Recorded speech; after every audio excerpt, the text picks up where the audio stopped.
നമസ്കാരം, എല്ലാവർക്കും എൻ്റെ പുതിയ യാത്രാ വീഡിയോയിലേക്ക് ഹൃദയം നിറഞ്ഞ സ്വാഗതം. ഇന്ന് നമ്മൾ പോകുന്നത് കൊല്ലം ജില്ലയിലെ തെന്മലയ്ക്ക് സമീപമുള്ള ഉറുകുന്നിൽ സ്ഥിതി ചെയ്യുന്ന പ്രകൃതി സൗന്ദര്യം നിറഞ്ഞ വിനോദസഞ്ചാര കേന്ദ്രമായ പാണ്ഡവൻ പാറയിലേക്കാണ്.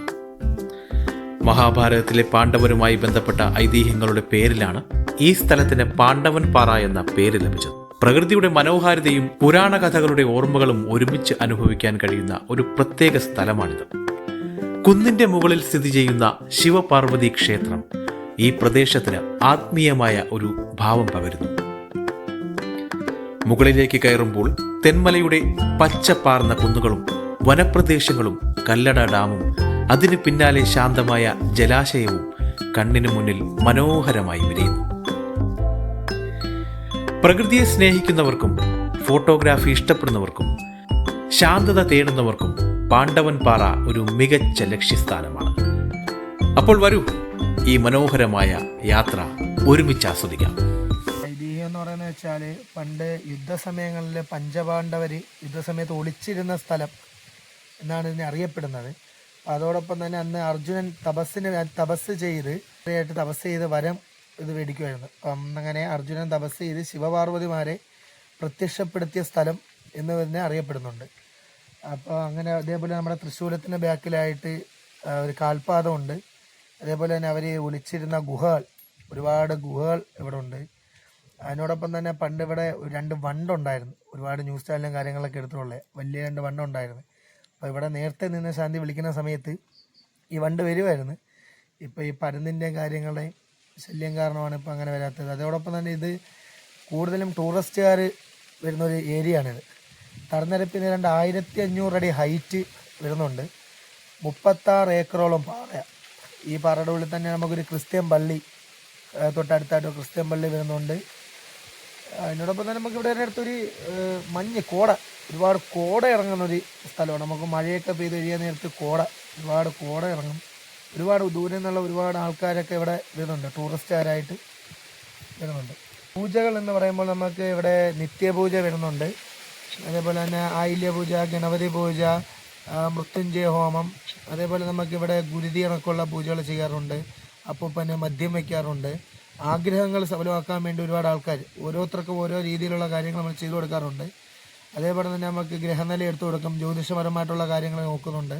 കൊച്ചുങ്ങൾക്കാണെങ്കിൽ വിദ്യാഭ്യാസപരമായിട്ടുള്ള കാര്യങ്ങൾ, ജോലി സംബന്ധമായിട്ടുള്ള കാര്യങ്ങൾ, കുടുംബപരമായിട്ടുള്ള കാര്യങ്ങൾ, അതിനോടൊപ്പം തന്നെ വസ്തു സംബന്ധമായിട്ടുള്ള കാര്യങ്ങൾ, ഇങ്ങനെയുള്ള എല്ലാ കാര്യങ്ങൾക്കും അതിൻ്റേതായ രീതിയിൽ നമ്മൾ പ്രശ്നം വെച്ച് നോക്കി അതിൻ്റെ പരിഹാരങ്ങൾ നോക്കി അതിൻ്റേതായ രീതിയിലെ പൂജാതി കർമ്മങ്ങൾ നമ്മൾ ചെയ്തു കൊടുക്കുകയും ചെയ്യുന്നുണ്ട്. അപ്പോൾ എല്ലാ രീതിയിലുള്ള പ്രശ്നങ്ങൾക്കും നമ്മളിവിടെ പൂജ ചെയ്യുന്നുണ്ട്. അതേപോലെ തന്നെ ഗുരുതി നമ്മളിവിടെ ചെയ്യുന്നുണ്ട്. ഭഗവാൻ ഇരിക്കുന്നതുകൊണ്ട് നമുക്ക് ബലി തർമ്മം ചെയ്യാൻ പറ്റത്തില്ല. അതുകൊണ്ട് തന്നെ അതിൻ്റെ വേറെ രീതിയിൽ കുമ്പളങ്ങ കാര്യങ്ങളൊക്കെ വെച്ച്, കുമ്പളങ്ങ എന്ന് പറയുന്നത് മാംസമായിട്ടാണ് നമ്മൾ പറയപ്പെടുന്നത്.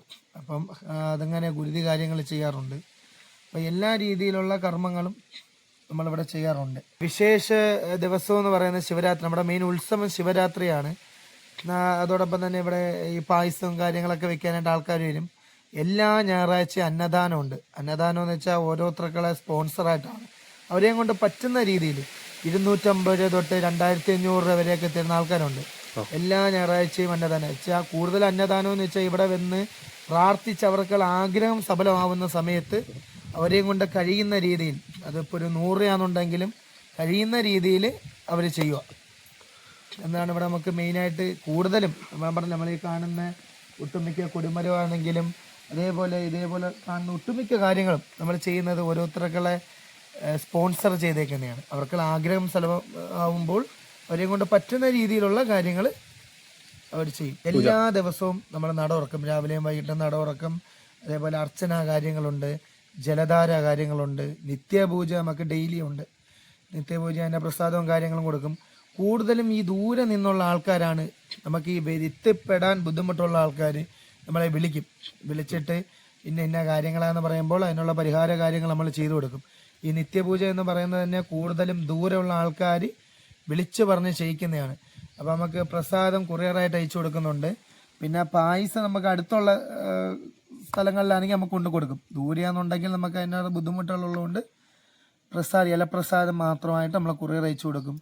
ഒരുപാട് ദൂരെയുള്ള ആൾക്കാരാണ് ഏറ്റവും കൂടുതൽ നമുക്കിവിടെ ചെയ്യുന്നത്. കാര്യം ഭയങ്കര വിശ്വാസമാണ്. കാര്യം ഒരുപാട് ആൾക്കാർക്കുള്ള സഫലമാവാത്തുള്ള ആഗ്രഹങ്ങളെല്ലാം ഇവിടെ വന്ന് ഭഗവാന്റെ മുമ്പിൽ വന്ന് തൊഴുത് അവർക്കുള്ള മനോരുവി പ്രാർത്ഥിക്കുമ്പോൾ അത് സഫലമാവുന്നുണ്ട്.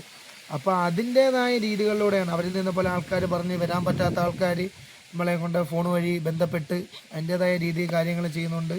സഫലമായിട്ടുള്ള ആൾക്കാർ വരാൻ പറ്റുന്ന ആൾക്കാരാണെന്നുണ്ടെങ്കിൽ ഒരുപാട് സംഭാവനയെന്ന് വെച്ചാൽ നമുക്കല്ല, ഭഗവാനായിട്ട് വരുന്നത്.